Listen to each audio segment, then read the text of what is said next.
Baraka's Big Heart. In a valley kissed by the warm African sun lived a farmer named Baraka.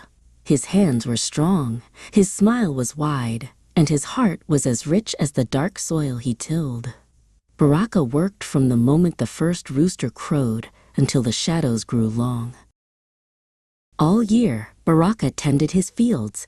He whispered secrets to the maize stalks and sang songs to the yam mounds. When harvest came, his farm burst with color, golden grain and purple sweet potatoes piled high. But Baraka knew that not all the families in the village of Kipawa had been so lucky. Some fields were too dry, and some grandparents were too tired to fetch water. Baraka never worried about having too little. He only worried about others having nothing. The earth blesses me, Baraka decided. Now I must be a blessing to others.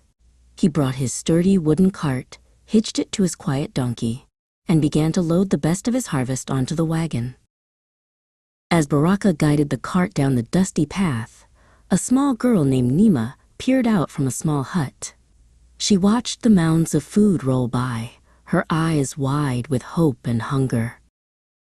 Baraka stopped the cart right in the center of the village square. Nima rushed closer, timidly, as Baraka began calling out to those who needed help the most.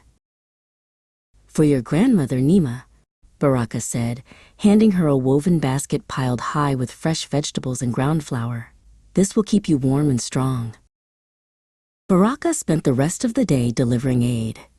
He gave seeds to a young man whose field had failed, and he fixed a leaky roof for an elderly man named Mzee. Baraka gave not just food, but his time and tools too. Soon, the entire village was celebrating. They lined up to thank Baraka, their stomachs full and their hearts lifted. They realized that true wealth wasn't just in what you grew, but in what you shared. Baraka tipped his hat, bowed, and headed back toward his farm.